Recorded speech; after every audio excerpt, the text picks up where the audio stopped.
En hora clave, el opositor. Después de un largo silencio, Ricardo López Murphy opina sobre la economía, la inseguridad y la justicia. Seguridad, la semana negra, delincuentes que atacan y policías que no defienden. En exclusiva, testimonios estremecedores. ¿Ustedes festejan si matan a un policía? No, al pasado, no sé. De frente más. Escándalo en la bonaerense. El gobernador Felipe Solá responde a todo. Y un debate caliente. Argentina, país de burros. Tras el demoledor informe de la UNESCO, responde el ministro de Educación.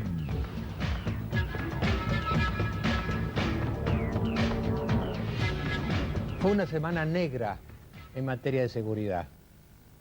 Asesinaron a un joven en Lanús, hubo puebladas en Lanús y en Wilde, no aparece el padre del jugador Estrada, los intentos de secuestros proliferan.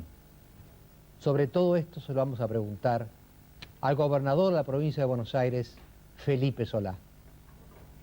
Pero Solá, por su parte, tiene la instrumentación de la policía. Y la policía no sabemos si en la cúpula es policía o son poliladros. Ustedes saben muy bien que el jefe de la policía bonaerense fue echado por tener una cuenta de $330.000 en las Bahamas que no pueda justificar. Los altos mandos policiales están investigados en su patrimonio y se sospecha que hay comisarios que han agitado el tema de la seguridad y han creado peores condiciones para crear una situación políticamente favorable. Sobre todo esto se lo vamos a preguntar a Solá. ¿Qué va a hacer a partir de mañana el gobernador Solá sobre todos estos gravísimos temas? Y yo me preguntaba, cuando repasaba toda esta situación que estamos viviendo, una pregunta que quizá usted también podría hacerse. ¿Quién es mi enemigo en todo esto? Si bien hay policías corruptos, la policía no es mi enemigo, al contrario, es la que me tiene que proteger. Si bien hay gobernantes equivocados, no son mis enemigos, son los que deberían darme una ley y un sistema para protegerme. Lo mismo los jueces, lo mismo los fiscales. Y hay una indicación de enemigo que es para mí la más aberrante de todas. Dicen que hay más inseguridad y más delincuentes porque hay más pobres. Entonces son los pobres nuestros enemigos. ¿Son la gente que vive en las villas? ¿O son al revés, honorables y víctimas igual que nosotros? Yo les digo una cosa que he vivido en mi larga vida. He conocido mucho más gente honesta, pobre, que rica. Entonces tampoco son mis enemigos. Entonces, ¿quién es mi enemigo? Pregúntese usted. Mi enemigo es el delincuente. Es el que me asalta, el que me mata, el que me secuestra. Ese es mi enemigo. Entonces nuestra pregunta es, ¿cómo piensa el enemigo? ¿Cómo le funciona la cabeza? ¿Qué motivaciones tiene? Hemos hecho indagaciones y algunas de ellas son escalofriantes.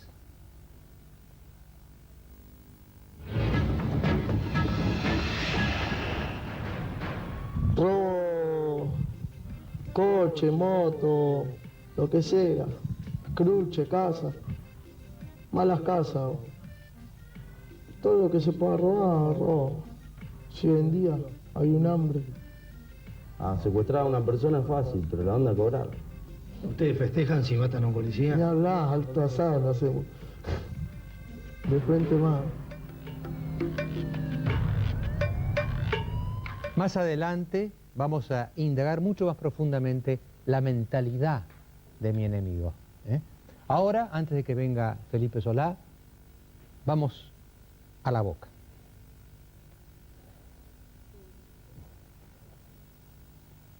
Mauricio Macri, buenas noches. Buenas noches, Mariano. ¿Terminó la fiesta o todavía siguen? ¿La siguen todavía? Yo creo que va a seguir en la casa de cada una de las familias que vino hoy acá hasta largas horas, porque la verdad que fue muy lindo todo. Mauricio, yo me preguntaba cuando veía la fiesta, la cancha de Boca, 46 puntos de rating en el segundo partido, ¿cuánta de esa gente te va a votar? No sé, son cosas difíciles de sumar. Lo que diría es que Hoy pudimos hacer algo, hasta hablando del tema de seguridad, sin policía. Cuando se quieren organizar las cosas bien y la gente quiere colaborar, se pueden juntar 60.000 personas a festejar sin que haya ningún tipo de problema, ¿no? Así que creo que eso es lo más lindo que tuvimos hoy y fue realmente una fiesta en paz, en familia, con alegría, creo yo, en una Argentina y con argentinos que quieren salir adelante, ¿no? Y que lo que pueden festejar, lo festejan hasta que vengan otras cosas que valga la pena festejarse.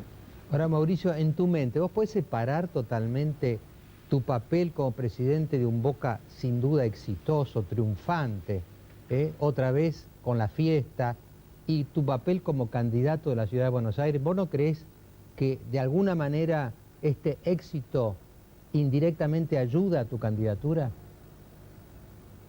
Yo no puedo separar la parte del hincha de Boca, es muy difícil, por eso lo llevás, como vos no separás la parte del hincha de San Lorenzo, pero creo que lo que sí seguro mejora es mi estado de ánimo, porque en este tema tan duro que es entrar en un mundo nuevo como el de la política, y en una campaña que pinta de ser agresiva, de mucha calumnia, mucha agresión en vez de discusión de propuestas, viene bien para estar más fuerte y aguantarse la que va a venir en estas semanas que quedan, así que bueno, para eso seguro que sirve. Después, obviamente, lo que ya habíamos hecho en Boca estaba hecho antes del último título, así que 6 o 7 no me parece que sea un cambio fundamental en términos de si esto sirve de presentación para demostrar que uno puede hacer algunas cosas que le sirvan al conjunto de la sociedad, ¿no? Que realmente que signifiquen una mejor posibilidad de Buenos Aires para todos los que habitamos acá, una mejor oportunidad de crecimiento, de seguridad, de desarrollo pacíficamente, que es lo que todos queremos, ¿no? Volver a una convivencia respetuosa en todo el espacio público de la Ciudad de Buenos Aires. Macri, buenas noches. Diego Valenzuela le habla. Buenas Usted noches. recién habló de la campaña, que tiene palabras duras, y esto es así. Estamos viendo una campaña agresiva en lo discursivo. Ibarra dijo que usted disfrutó de la fiesta menemista y se benefició de ella. Y usted habló de Goebbels y de la Gestapo, para hacer mención a la campaña que hace Ibarra respecto de su persona. ¿Qué quiso decir con esto, Macri? No, yo quise decir que le pido a la gente, ¿no? Que escuchen nuestra propuesta, porque uno escucha mensajes de jefe de gobierno, toda la gente que trabaja en el gobierno de la ciudad, confusos, más que confusos, mentirosos, diciendo que nosotros vamos a privatizar la educación pública, vamos a cerrar los hospitales, cerrar los hogares de día. Y la gente que viene por la calle me para y me dice, yo la verdad querría apostar a alguien nuevo como usted, pero me da miedo, porque usted va a hacer todo eso. Le digo, pero yo lo dije, ¿de dónde salió? No, lo dice fulano, venga, le digo, escúchenos a nosotros, ¿no? Entonces yo creo que, y espero tener la oportunidad, gracias a ustedes, a los medios de comunicación, estas semanas que quedan, de poder llegar con la propuesta que lo único que busca en serio es dar una oportunidad de crecimiento en serio para todos los habitantes de la ciudad, una posibilidad de futuro cierto para nuestros jóvenes y no tan jóvenes, una Buenos Aires que tiene todas las potencialidades, pues si me dijesen que Buenos Aires es una sociedad que no tiene salida, no, tiene todas las oportunidades. Después de 2 años de recorrerla, les puedo garantizar que están las capacidades acá. Lo que hay que hacer es articularlas y desde el gobierno de la ciudad se puede hacer muchísimo porque hay un presupuesto enorme y hay posibilidades de generar empleo a la vez de tapar los baches, de limpiar, digamos, hacer las veredas, podar los árboles, iluminar la ciudad, todas las cosas que la gente reclama en la vida diaria. Se le puede sumar también la generación de empleo, y creo que ese es el desafío final, ¿no? Porque no alcanza con tapar los baches si no generamos oportunidades de empleo para todos, que es la mejor manera de combinar una correcta política de seguridad, porque Mauricio, a la larga, con tanta exclusión, con tanto desempleo, no hay política de seguridad que resista, ¿no? Mauricio, 2 comentarios futbolísticos. Gerardo Rosín te saluda. El primero, en este día de festejos y de alegría, no quería dejar pasar la oportunidad para que me felicites. Hoy es Central 7-2, no sé qué te dice esto. La verdad que lo que no me gustó es que Castril y la AFA hayan colaborado tampoco para pasar la fecha, pero los felicito y vos me tenés que agradecer a nosotros que entraron a Libertadores después de años, gracias a que pudimos ganar la final. No, le agradezco a Rusia y al equipo que nos permitió llegar a esa instancia. Y la segunda pregunta también es futbolística. Mariano te preguntaba sobre la gente que estaba en la cancha si te iba a votar y mucha gente que le gusta el fútbol se pregunta esto. Bianchi, ¿te va a votar? Bueno, pregúnteselo a él. ¿A vos qué te parece? Vos lo conocés. Yo lo veo poco. ¿Qué te parece? ¿Te va a votar? Yo creo que es un hombre inteligente y conoce cómo se trabajó acá en el club y disfruta del orden, la tranquilidad, la planificación que le pudimos dar a Boca para que hombres de su capacidad y jugadores talentosos como los que tenemos hayan conseguido las cosas que han conseguido, ¿no? Mauricio, sí. No, Daniel. quería hacer una pregunta muy cortita. Mauricio, Daniel Capalvo te habla. El 24 de agosto, que es el día de la elección, ¿vas a festejar como festejaste hoy o ya sabés que vas al balotaje? No, yo creo que con esta absurda forma de definir quién gobierna la Ciudad de Buenos Aires, 50 más 1 es imposible, con lo cual balotaje vamos seguro, así que habrá que 24 de agosto y de vuelta a septiembre, ¿no? Y en ese caso... Molestando de vuelta a los vecinos, porque en todos los demás distritos de la Argentina se decide una sola vuelta, solamente acá de vuelta nos quisimos hacer los sofisticados y vamos con este tema del doble vuelta, ¿no? Mauricio, ¿cómo interpretás lo que todos leímos en los diarios esta mañana, el retiro de tu padre? Como un hombre que tiene una larga trayectoria, la cual siempre ha apostado al país, ha generado más de 1 millón de puestos de trabajo a lo largo de su vida.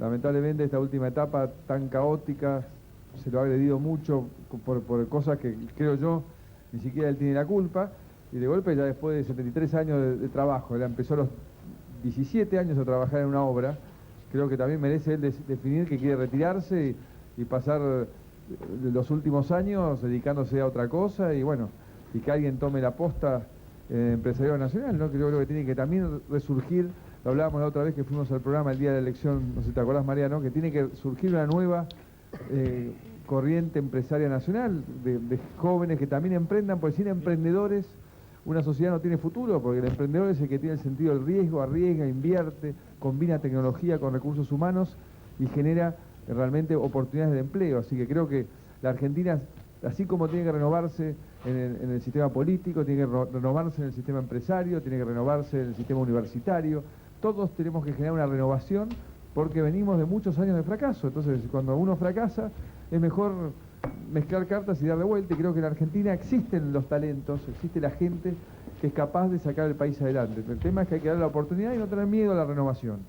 Mauricio, buenas noches y continúen nomás ahí, gozando esta jornada. Muchas gracias. Muchas gracias, en serio. Hasta luego, Mauricio. Hay un tema que nos interesa a todos. El primer mes de Kirchner fue espectacular. Algunos se preguntan, sin embargo, en la economía, que es en definitiva el trabajo, las inversiones, nuestra vida personal. ¿Va bien la economía de Kirchner? ¿Se sostendrá el repunte económico? El mismo Kirchner no se cansa de decir que la economía argentina va por el camino correcto. Dólar estable, inflación controlada y el costo de vida en baja ayudan al optimismo que el nuevo gobierno logró despertar en gran parte de la sociedad. Pero en la economía argentina no se terminaron los problemas y habrá que ver cómo les hace frente el equipo de La Baña. Pese a la pelea, por el momento no se aumentarán tarifas y ya se abrieron las renegociaciones de contratos con las empresas privatizadas. Y parece haber empezado el ataque de Kirchner contra los evasores, a quienes les prometió un futuro con traje a rayas. En un solo día, la AFIP allanó 185 entidades en el mayor operativo de la historia impositiva. Cada uno de los pasos que da el gobierno sobre la economía están en la mira del fondo. Si bien la visita del titular del fondo, Kurt Köhler, fue como un gesto cordial hacia el gobierno, las exigencias que pretende el FMI son muy severas. El acuerdo, mientras tanto, se hace esperar, pero es indispensable para entender el futuro. ¿Qué rumbo tomará la economía en los próximos meses? Doctor López Murphy, gracias por acompañarnos. La primera pregunta es, en lo económico, ¿vamos bien en este primer mes de Kirchner?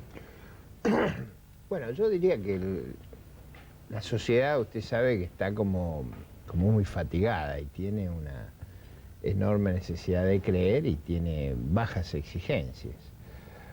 Yo diría que los temas esenciales, los problemas sustanciales, todavía no hemos conocido el programa de gobierno, y yo creo que eso tiene mucho que ver con primero la continuidad del equipo que ha venido administrando este tema, y segundo, tiene que ver, me parece a mí, con la necesidad de presentar un plan integral. Eso va a ser inescapable para la negociación internacional y también va a ser inescapable para el presupuesto nacional. Ahora, usted en este primer mes, supongamos que hubiera ganado usted y no Kirchner, ¿habría hecho lo mismo que él en lo económico? No, seguramente hubiéramos ido por otro camino. Yo creo que la idea, no solo en ese tema, en general, fíjese usted, en general la actitud ha sido de postergar. Por ejemplo, hoy anunciaron que la reforma política se iba a postergar para el 2004. Si hay algo en la que estamos en cesación efectiva con la ciudadanía es en ese tema. Yo creo que ahí no hay espacio. Yo escuchaba recién a los que hablaban sobre la ciudad de Buenos Aires. Usted mire lo que pasó ayer, la cantidad de listas que lleva cada candidato. El doctor Ibarra lleva 4 listas de diputados, el ingeniero Macri lleva 4 listas. Bueno, nosotros llevamos una sola, en eso hemos sido muy coherentes, pero me da la sensación de que en ese tema la Argentina tiene una agenda pendiente. Creo que la tiene en el tema de seguridad, o sea... Usted en lo económico, López Murphy, usted, por ejemplo, en ese mes que pasó Kirchner, ¿hubiera planteado un programa económico hubiera puesto blanco sobre negro a dónde quiero ir. ¿Qué es lo que quiero hacer? ¿Por qué lo quiero hacer? Hasta ahora no lo han hecho. Mi impresión es que eso también es cierto que está ligado a la negociación, o sea, y yo por eso he sido lo más cuidadoso posible en no generar ningún inconveniente. La negociación depende de actitudes que tome el gobierno argentino, por lo tanto es muy importante que tenga el margen de maniobra. Pero a mí me gustaría tener las líneas fundamentales sobre las cuales vamos a negociar. Doctor, lo que no entiendo es por qué dice usted que no hay programa económico. No bueno, será su programa, pero está el programa de la Baña. Perdóneme, y además, ¿cómo no se tomaron medidas? Está el programa antievasión, la reunificación monetaria, la apertura del corralón, el inicio de la negociación con los acreedores. Se negocia un nuevo acuerdo con el Fondo Monetario. Y hay una visión de país, o sea, el dólar alto... Escúcheme una cosa, sigue la misma administración económica que veníamos. Que usted tenga que tomar medidas que están casi inexorables en el decurso de los acontecimientos, eso no quiere decir que usted tiene un programa. Un programa quiere decir algo muy preciso, que usted fija las metas cuantitativas, que usted establece las reglas de juego, que usted establece las reglas institucionales. Ahí eso es lo que está haciendo la Baña, ¿o no? Bueno, a su manera. No. Uno puede disentir, pero... ¿Usted conoce cuál es el programa para el sistema financiero? ¿Usted conoce cuál es el programa para negociar la deuda? ¿Usted conoce cuál es el programa ¿Se federal? le va a presentar un menú a los acreedores? ¿Usted conoce cuál es el programa para mejorar el empleo? ¿Usted conoce cómo se va a resolver la seguridad social? Yo no tengo, salvo que yo me sea muy quedado para la lectura, y creo que no lo soy, yo no he visto una explicitación de cada una de estas reglas. En mi impresión personal, y quiero hacerlo también con mucho cuidado, es que todas estas cuestiones no se pueden resolver aisladamente, se tienen que resolver en un marco. Ni de golpe. No, si yo no estoy pretendiendo que se arregle en 24 horas. Lo que yo estoy pretendiendo es que se nos diga hacia dónde vamos. Mire, yo he escuchado algunas discusiones en Europa, están discutiendo los problemas de los próximos 50 años. El drama de Europa hoy es el envejecimiento. En todos los países hay reformas planteadas en la seguridad social. Ahora, discúlpeme, ¿no es que están diciendo hacia dónde quieren ir los protagonistas de este gobierno y a lo mejor como es un rumbo diferente al que usted preferiría? Porque realmente ellos están dando un marco ideológico a todas sus acciones. A lo mejor no es de su gusto ese marco ideológico. No, pero eso es harina de otro costado. ¿Pero no tiene que ver con la economía, la ideología en ese sentido? Por supuesto. Todas nuestras acciones en la política pública están teñidas de nuestros valores y de nuestra, digamos, de lo que nos atrae y de lo que creemos apropiado. Yo ahí diría que ha habido, si usted quiere, mucha pirotecnia y mucho fuego de artificio. Ha habido muchas expresiones ideologizadas, pero yo digo políticas concretas, definiciones concretas. Yo no creo que haya habido, por supuesto que el rescate de las cuasimonedas, pero viene del programa anterior, no me van a agregar todos los días lo que ya hicieron.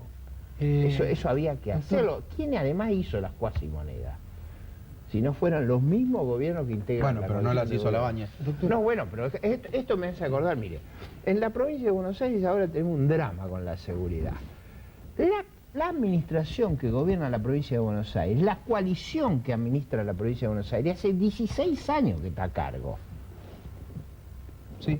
Esa coalición es la que ha producido la seguridad, la salud, la educación que tenemos. Ellos Doctor, tienen que hacer competencia en base a eso. Justamente, usted conoce muy bien el tema de la provincia de Buenos Aires. Su padre fue jefe de la policía de la provincia de Buenos Así es. Aires. Fue el único civil Sí, así los es. últimos Hace 40 años en el 40 gobierno de Arturo Illia. ¿Qué evaluación hace usted? Usted conoció a la policía de la provincia de Buenos Aires a través de su padre de aquellas épocas y la de hoy. Digamos, si uno dijera aquellas eran menos corruptas, estas más corruptas, ¿estaríamos en el diagnóstico? Yo diría que aquella era una institución que tenía el respeto de la ciudadanía, que tenía una conducción clara, que tenía un programa de acción y en la cual no se producían estos episodios descalificantes. Pero yo creo que lo peligroso de esto es creer que el problema es que cambiaron el nombre de la policía. Antes se llamaba Policía de la Provincia de Buenos Aires, se llamaba Policía Bonaerense. No ese es el problema. Ni en la cúpula. Por supuesto Bueno, que la hay cúpula tiene un problemas. problema. Hay problemas. La han cambiado como 10 veces en los últimos años. En los últimos 2 o 3 años. El problema es la conducción política que dio lugar a esto. Porque no es que estamos juzgando una administración de hace un año. Estamos juzgando una administración que ejerció el poder 16 años. Eso no hay que olvidárselo. Como no hay que olvidarse que esta administración es la sucesora de la anterior y hay que mirarla en el marco de la actividad que ellos han desarrollado. Mire, cada cual tiene que hacerse responsable de lo que han sido sus acciones y lo que son sus políticas. Para englobar un poco el tema, hemos preparado un tape, doctor profesor, el tema seguridad y justicia en el nuevo gobierno del presidente Kirchner. Asumió la presidencia con una clara demanda de renovación y el operativo que empezó con las Fuerzas Armadas parece hacerse extensivo a otros frentes. Los primeros días en el poder, Kirchner desplazó a Brinsoni y a los altos mandos de las Fuerzas Armadas. Y en los próximos días se espera la derogación de un decreto firmado durante el gobierno de la Rúa que impide la extradición de militares argentinos para ser juzgados en el extranjero sobre causas de la última dictadura militar. Por lo que algunos militares implicados en crímenes cometidos durante la dictadura podrán ser juzgados en el país que lo requiera. Otro frente activo es la Corte Suprema. Kirchner cargó contra Nazareno por cadena nacional y 2 semanas más tarde, el polémico presidente de la Corte presentaba su renuncia, evitando el juicio político. El gobierno ya postuló al penalista Zaffaroni para ocupar el lugar de Nazareno. Y ahora parece ser el turno de Moliné O'Connor, quien ya aseguró que no dejará su puesto. ¿Cuáles serán las próximas fichas que mueva el gobierno de Kirchner?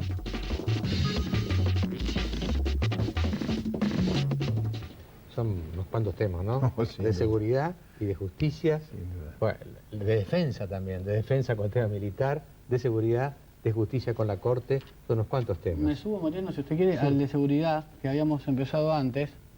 La pregunta es la siguiente. ¿Usted cree que la connivencia entre los policías y los delincuentes la descubrieron esta semana cuando descabezaron a la cúpula?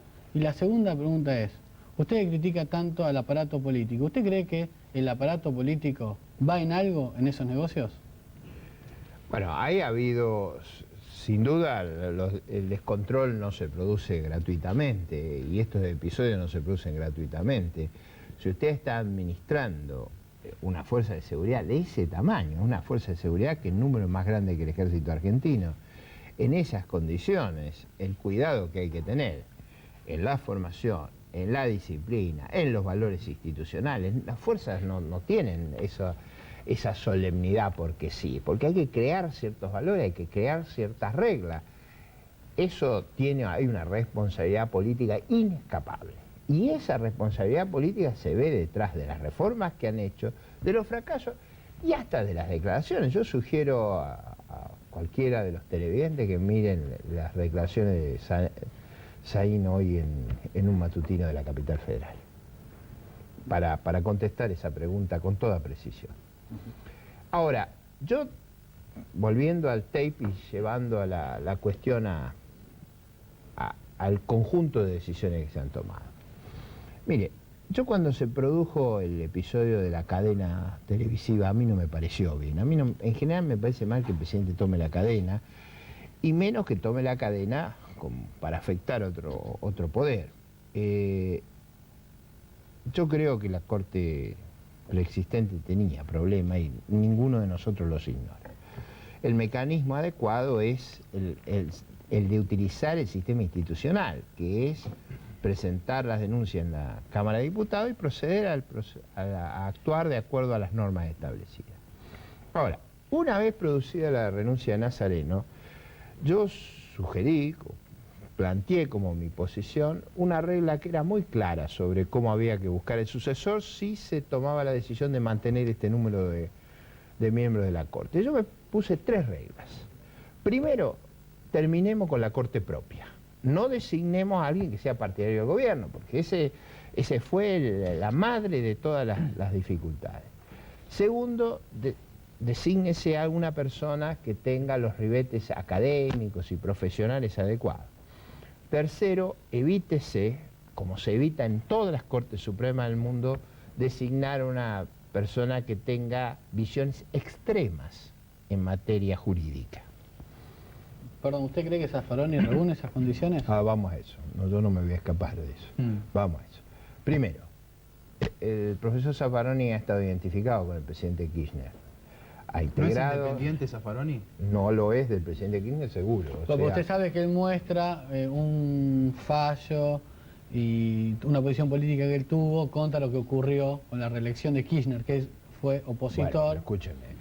Esas eran cosas escandalosas que las planteamos en la campaña electoral. Lo único que falta que nos pongan de ejemplo que se opusieron a los desbordes institucionales de Santa Cruz. Se lo ponen de ejemplo. Como ejemplo se lo ponen.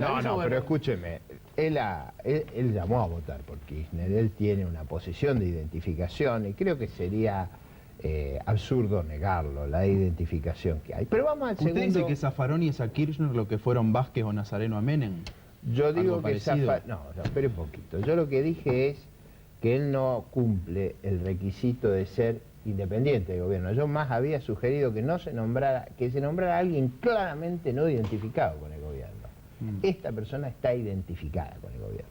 Segundo, nadie duda que el profesor Zaffaroni tiene los ribetes intelectuales, académicos y profesionales y la hombría de bien para ocupar el cargo. Ahí no tengo ningún comentario. Tercero,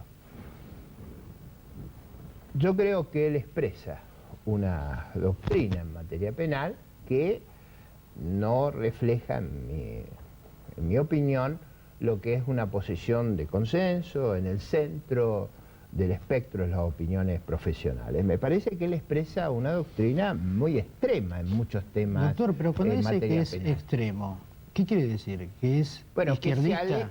¿Que es garantista en el sentido peyorativo que se usa? No, tampoco dije eso. Porque él es un liberal, me parece. Mire, sería difícil para mí criticarlo de esa perspectiva. Lo que yo estoy haciendo la salvedad no lo estoy criticando en una visión absurda ni extremista. Yo lo que estoy haciendo es pidiéndole al Senado de la Nación que haga el trabajo que por ejemplo, nuestras instituciones, que son muy similares a las de Estados Unidos, haría el Senado de los Estados Unidos. Yo he visto destacadísimos profesores del derecho en los Estados Unidos que, creo que era Bork, el que le impidieron asumir un cargo en la Suprema Corte, porque sus posiciones eran muy alejadas de lo que yo llamaría la corriente principal del derecho. Usted sabe que el profesor Zaffaroni ha defendido y defiende posiciones que están en una de los extremos de la doctrina. ¿Y por qué no entramos un poquito de esas posiciones, de algunas conocidas? ¿Cuáles son las que más lo irritan a usted? No, mire, yo voy a ser muy práctico. Yo usé una palabra muy precisa cuando hice esta evaluación. Yo dije que era inadecuada la posición a las circunstancias argentinas. Si usted me dijera las circunstancias fueran las de Noruega o de Finlandia, yo tendría muchas menos observaciones. Yo digo que con los problemas de seguridad que hay en la Argentina, tener una actitud donde prácticamente se censura la propia existencia de cárceles, me parece que no es la línea más conveniente para lidiar con los problemas de agresividad y de delito que tenemos en la Argentina. Ahora, yo creo honestamente que necesitamos una particular firmeza en ese aspecto de lucha contra la delincuencia, y esa firmeza tiene que tener el aval del máximo tribunal. Claro, a mí me llamó la atención esta posición suya y también de Patricia Bullrich. Bueno, por esto del liberalismo que planteaba antes Daniel, ¿no? En ningún lugar yo hice una observación a lo que sería la posición de defensa de las libertades públicas. En eso no hay ningún cuestionamiento. Lo que prioriza Zaffaroni es la defensa de las garantías individuales, pero y yo lo creo en esa bandera también. En eso yo también lo hago. Pero eso no es lo que está en juicio. Bueno, acá lo que está en juicio son posiciones porque que a mí me gustaría ubicarlo a usted. Zaffaroni dice que él está en el derecho penal liberal y enfrente tiene el derecho penal autoritario. Y dice que él, si él es garantista, enfrente están los patibulistas. En resumen, la pregunta sería, ¿usted es patibulista y partidario del derecho penal autoritario? Escúcheme, como si usted me dijera, yo estoy por la vida y usted está por la muerte. Yo no soy Millán Astray, así que no jorobemos con eso. O sea, digo, Millán Astray era un famoso personaje del franquismo que decía viva la muerte. Hay una generación de televidentes que acaba de cambiar de canal, no sabe de qué está hablando usted. No, pero no es malo que citemos la historia, porque justamente lo que yo estoy tratando de evitar es que nos lleven a una polarización que no es la que yo estoy dispuesto a comprar. Yo estoy en posiciones muy moderadas y muy razonables. Mire lo que está pasando en Francia. No me va a decir que Francia es un país patibulista. No lo es. Sin embargo, Francia, enfrentado a un problema de delito, su ministro de Interior y su ministro de Justicia están realizando una enérgica tarea para enfrentar el delito, y lo hacen tomando medidas y encarcelando a los delincuentes. Y ahí yo quiero marcar, acá el eje central no es solo proteger los derechos del victimario, hay que proteger a las víctimas. Acá vamos a partir de esa base. Lo que está primero en la agenda es proteger a las víctimas. ¿Quiénes son los enemigos?, preguntaba el doctor Grandón hace un rato. Bueno, primero son los que violan las normas y las leyes, ese es el problema. Y lo que yo pretendo es que se aplique y se custodie las normas y las leyes con una interpretación que en las condiciones de Argentina sea la adecuada. Vamos a una pregunta final cada uno. Para tener más claro, ¿a quién propondría usted para la Corte? Bueno, yo creo que el ranking que ha salido por los periodistas me pareció, profesores de Derecho, me pareció muy razonable. O sea, primero, ¿quién? Estaba Sapsay. Yo tengo otra candidata. La doctora... La doctora de Carlucci. La doctora de Carlucci. Ella hubiera sido todavía más impactante para mí. Y por una cuestión de género, además, que haya alguna mujer alguna vez en la Corte. La primera fue Margarita Argúas, que me tomó examen final a mí cuando me recibí. Fue la única vez que una mujer en la Corte. Una vez. No. Mire, yo alguna vez que me preguntaron, le voy a hacer honor a un destacado hombre del derecho, yo propuse al doctor Morelo. ¿Por qué? Porque por su propia edad, por su propio prestigio, nadie iba a creer que lo iba a manipular nadie y que iba a estar al servicio de generar una determinada orientación en la gestión de la Corte Suprema. Pero acá lo que quiero decir es algo que es necesario. Mire, estamos en un periodo donde este clima de una sociedad fatigada hace que prácticamente se crea imposible poder manifestar las opiniones. Yo estoy manifestando una opinión que es razonable en el marco de cualquier nación organizada de la Tierra, y lo voy a hacer con firmeza. Esa es mi obligación. El país necesita que haya una voz que marque los límites. Doctor, una pregunta política. ¿Va a ser candidato a diputado por Buenos Aires para no tirar por la borda lo que consiguió en la elección nacional? ¿Pero por qué lo voy a tirar? No, porque algunos dicen cerca suyo que si usted no está en la lista, al partido le va a ir bastante peor y que eso va a ser paso atrás en la construcción política. Nosotros vamos a hacer una fuerza alternativa en la ciudad de Buenos Aires y en la provincia de Buenos Aires y en todo el país. Yo estoy convencido que en la ciudad de Buenos Aires somos como lo hemos sido en otros lugares y lo vamos a hacer en la provincia de Buenos Aires. ¿Va a ser candidato o no, Ricardo? Eso lo va a reconocer el 14 de julio. A usted le gusta decir, yo no me voy a escapar a eso, yo no me voy a escapar a lo otro. Y yo siento que usted se le escapó a la pregunta. No, yo no me escapé. No, a esa. Si no sabe a cuál le voy a decir. Ninguna. No me escapo a ninguna. Bueno, eso es una bravuconada. No es una bravuconada. No es una bravuconada, porque lo que necesitamos en estas circunstancias es que haya mucha firmeza para expresar un punto de vista diferente. No, eso me interesa. El problema del país es que hay un riesgo de hegemonismo. Pero ¿cómo puede ser? Y ese riesgo no lo podemos hacer. Yo digo que usted le escapó a la pregunta inicial de Mariano, referida a la economía. No, yo quiero repreguntarla de otro modo. De lo que ocurrió en este mes del gobierno de Kirchner, ¿hubo alguna decisión opinión económica, tendencia, algún anuncio que usted sienta que puede afectar negativamente a la gente? No, simplemente si yo tuviera que hacer un comentario diría, a mí me gustaría que cuanto antes el gobierno presente un programa estructural yo alguna vez dije que lo vamos a juzgar a este gobierno por el empleo que se cree y por la reducción de pobreza. Esos son dos indicadores muy poderosos, que la gente los puede seguir. Creación de empleo y reducción de pobreza. Ese es el verdadero test para saber si las cosas van bien o van mal. Y eso requiere inversión, y eso requiere reglas de juego. Mi última pregunta, doctor López Murphy, tiene que ver con un aspecto que fue muy impactante los primeros días de Kirchner, y hay otra que anda como un nubarrón ahí, el tema militar. Usted fue ministro de Defensa, sí, ¿no es cierto? La política militar de Kirchner, ¿cómo lo impresiona? Bueno, yo creo que, para ser francos, el presidente va a hablar en la cena de camaradería de las Fuerzas Armadas y creo que todo el país espera que ahí hayan definiciones muy claras. Si usted me dice si yo hubiera cambiado las leyes orgánicas militares, no, o sea, que son copia de la demás copia. No quiero tampoco caer en ese extremo, pero son muy similares a las que existen en otros países del mundo. Hay ciertas reglas para ascender al grado superior. ¿Usted refiere al descabezamiento de la cúpula? Yo refiero a que hay ciertas reglas que hubo que modificar, leyes muy antiguas en la fuerza. Hay toda una tradición en el mundo. En el mundo no se produce una modificación de las leyes orgánicas cada vez que cambia un jefe de Estado Mayor o que se cambia una administración. ¿Cómo reacciona en esa materia, doctor? Ciertas reglas para eso. ¿Cómo reacciona usted ante la idea de que se podría habilitar la extradición de militares argentinos a tribunales extranjeros? Mire, yo creo que los hechos que ocurrieron en la Argentina, en particular durante el tiempo al que nos referimos, tienen que ser juzgados en la Argentina.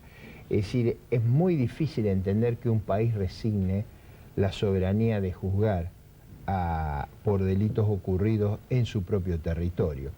Eso ocurría en los regímenes coloniales, donde usted tenía una corte de apelación en el país sede. Eso no me parece que sea apropiado. Distinto es, y yo creo que hay un caso ahí, a mí me tocó como ministro de Defensa hacer los estudios y proponerlo del Tribunal Penal Internacional, pero eso es de acá en adelante. Claro. El problema es qué es lo que ocurrió hacia atrás, y yo creo que ahí hay una regla clara y precisa, que es que no hay ninguna nación que renuncia a hacerse cargo de los juicios de hechos que ocurrieron en su propio territorio. Muchas gracias, doctor López Murphy. A principio del programa hacíamos algunas preguntas para que el gobernador Solá pudiera contestarlas en esta semana negra de la inseguridad. Después de los auspicios, Felipe Solá. Las siguientes empresas acompañan a Mariano Grondona. Bueno, yo he estado pensando bastante, y todos nosotros, sobre este diálogo que vamos a tener con el gobernador Solá, el hombre de la semana, en la Semana Negra. Va a ser un diálogo, creo que áspero, pero muy franco, y porque creo que todos, incluido él, por supuesto, antes que ninguno, estamos muy preocupados con lo que está pasando en materia de seguridad, particularmente en la provincia de Buenos Aires. Yo pienso que hay tres líneas por donde podríamos conversar.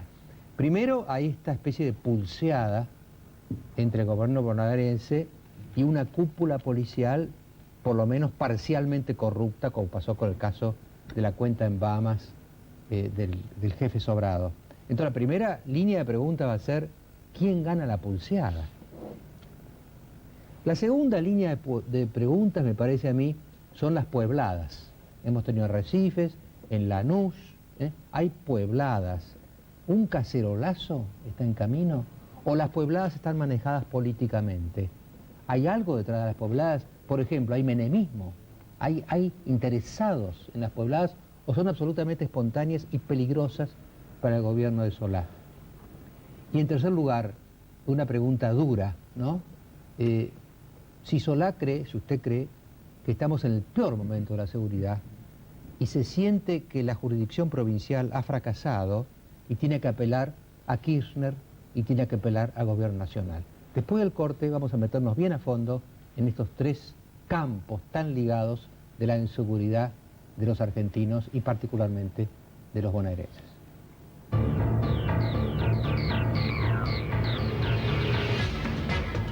James Mart, Callao 1014 y sucursales. Conozca un Buenos Aires a otra altura. Crown Plaza Panamericano. El 5 estrellas mejor ubicado en Buenos Aires.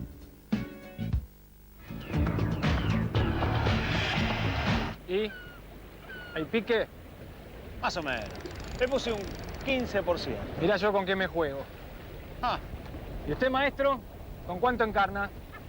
Con eso pican seguro. Ojo, es solo por hoy. Hoy existen dos formas de comprar. En una, pocos productos con descuento son la carnada ideal para que compres el resto a precios caros. La otra es Walmart, que sin engaños te brinda los mismos beneficios en todos los productos, todos los días, siempre. En Walmart, compras lo que querés, cuando querés. Walmart, precios bajos todos los días, siempre.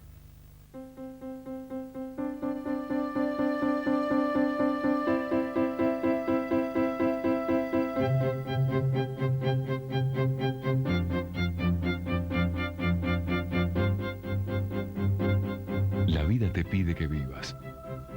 La vida nos pide que sigamos luchando día a día contra las enfermedades cardiovasculares, reumatológicas, psiquiátricas y ginecológicas. Que sigamos buscando la cura para el cáncer, la diabetes, la osteoporosis y el SIDA. Hoy, Pfizer y Farmacia, laboratorios líderes en investigación en el mundo, se unen para seguir creando una salud mejor. Pfizer. Trabajamos por la vida. Hoy más que nunca, Argentina y Brasil, unidos por TAM. Desde ahora todos los días, más vuelos directos a Sao Paulo, Río y Porto Alegre, con conexiones a todo el Brasil. TAM, Central de Reservas, 0810-333-3333. Fuego cruzado. Inseguridad. Cómo detener la ola de violencia en la provincia de Buenos Aires, mientras la cúpula policial está en la mira. Luis Barrio Nuevo. La Corte le prohibió su candidatura como gobernador. Por primera vez le responde al presidente. Aníbal Ibarra busca la reelección. Es el elegido de Kirchner y sedujo a Carrió. En la campaña más caliente le contesta a Mauricio Macri. Fuego cruzado. Con Marcelo Longobardi. Este lunes a las 10 de la noche por Canal 9. ¿Podría decirme cuál es la pila alcalina que más le rinde? ¿Rayovac o la otra? La otra, darling. ¡Error! Nueva Rayovac Maximum Plus. La pila alcalina que le da más duración por su dinero. ¡Mofi! ¡Oh, Mofi! Somos frontales, directos, concretos. Concisos, pragmáticos. Y en algunos casos, odiosos. Pero algún precio teníamos que pagar por decir la verdad. Infobae Diario. La verdad, te guste o no. Para que termines el día bien informado, después de hora, con Antonio Laje. Este lunes a la medianoche por Canal 9. No quiero vivir anestesiado. ¿Querés vender tu auto? Nosotros nos ocupamos. Dueño Vende de Car One. Nos dejas tu auto el tiempo que quieras sin ningún costo fijo. Vos pones el precio. Lo podés dejar en nuestro predio de Tortuguitas, en Costa Salguero o en el nuevo Car One de Carrefour Monte Grande, sobre Camino de Cintura frente a la Universidad de Lomas de Zamora. Dueño Vende. La mejor forma de vender tu auto. De Car One.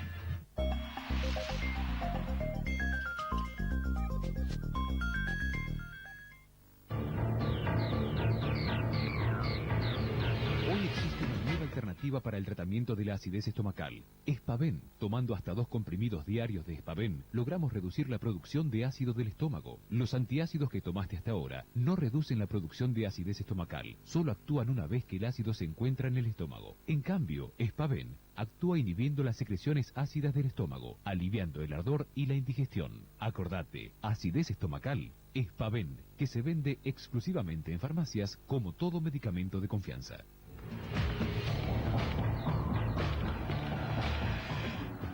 Mientras la inseguridad sigue ganando las calles, un nuevo escándalo estalló en la policía bonaerense.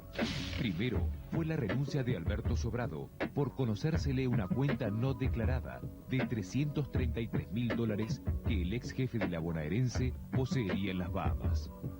Y ahora, el gobierno de Solá va por más e investiga a toda la cúpula de la policía más polémica del país.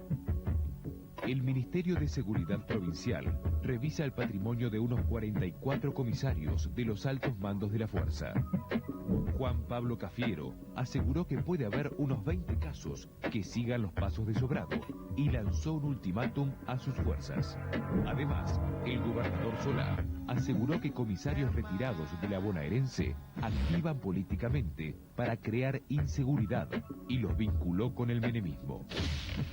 El escándalo dentro de la bonaerense crece al ritmo de las demandas de la gente, que vive con miedo y toma las calles para pedir seguridad. La gente se hartó de la inseguridad y le exige respuestas al gobierno. ¿Se viene una depuración de la bonaerense? Ahí está el primer tema, ¿no? La pregunta la voy a repetir yo. Creo que era si había una pulseada. No hay una pulseada entre la cúpula policial y el gobierno. No tiene la característica de pulseada lo que ha ocurrido. Si alguien quisiera pulsear, ya le hemos indicado a toda la cúpula qué tiene que hacer. Tiene que irse inmediatamente aquel que quiera pulsear o no pueda demostrar cuál es su estado patrimonial y no puede explicarlo. Existía la idea de que meterse con el patrimonio era meterse con la intimidad. En realidad con la intimidad no hay que meterse nunca, pero el patrimonio nunca es íntimo. El patrimonio de un hombre público es público. No existe un patrimonio íntimo. Ahora, la idea de que hay una cúpula es una idea equivocada desde el punto de vista de la realidad. La idea de que hay una sociedad secreta o una sociedad de hecho en la cúpula es una idea equivocada. Lo que hay es un conjunto de hombres que tuvieron diversas trayectorias y llegaron a esa función. Cuando uno de ellos cae en una situación como la de Sobrado, la mayoría de los que son honestos se ponen en un estado de indignación fenomenal, cosa que yo he visto. Lo acusan a Sobrado porque antes de ser designado superintendente, en el mes de julio del año pasado, después que nosotros habíamos revisado su patrimonio, habíamos hecho una inspección ambiental sobre cómo vivían su exmujer, cómo vivían su familia, etcétera, sus amigos, una ambiental completa, porque él no avisó que tenía plata afuera no declarada. Así que no hay una pulseada. Lo que hay es una determinación muy firme nuestra de que, como les dije, el que no puede aplicar su patrimonio se va, en primer lugar. Y en segundo lugar, una determinación muy firme, más fuerte, más importante que eso desde el punto de vista de la inseguridad, yo creo que es ir a fondo. Claro. Ir a fondo en la inseguridad. No se trata de perseguir comisarios por deporte, porque nuestro enemigo no es un comisario normalmente, nuestro enemigo es el delincuente. El enemigo de la gente son los delincuentes, no los comisarios. Si el comisario es en ese momento alguien que no está cumpliendo con su deber, o que no puede justificar eso, o que está mezclando su interés personal, patrimonial, con el delito, y por lo tanto cometiendo delito, se convierte en un enemigo más. Pero nuestro enemigo central no es la policía, nuestro enemigo central son los delincuentes. La pregunta incómoda que yo mismo me hago, ¿no? Supongamos que ustedes están realmente diciendo, bueno, vamos a depurar hasta donde haya que depurar. ¿No es la corrupción policial no es como una infección muy generalizada, por lo menos en los mandos superiores? Y si ustedes siguen, por ahí se quedan sin nadie. Dos cosas sobre esto. En primer lugar, yo no creo que haya sociedad policial, sino carreras particulares. Carreras personales que llegan hasta cierto punto.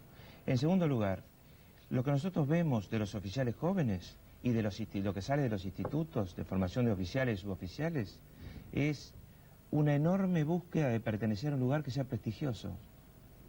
Dado el desprestigio que desde el año 97, en especial desde el asesinato de José Luis Cabezas, adquirió la policía de la provincia de Buenos Aires. La palabra bonaerense es una palabra desprestigiante, que yo no uso porque de por sí tiene una carga de desprestigio que yo no quiero usar. Entonces, Lo que viene es totalmente distinto. Lo que está es heterogéneo. Lo que está es heterogéneo como en casi todos los lugares. Supongamos que lo que viene... Pero eso no es que para menos duda que no es corrupto, o por lo menos en su gran generalidad. ¿Eso garantiza eficiencia? Porque también una persona puede ser una buenísima persona y ser ineficiente. No, la eficiencia, digamos, el tema de la corrupción se maneja de arriba para abajo. Es decir, primero, no puede haber pacto de los políticos con los policías. Y la idea del pacto está presente en muchas mentes políticas. La idea con la policía hay que pactar, entonces la policía trabaja y uno mira para otro lado.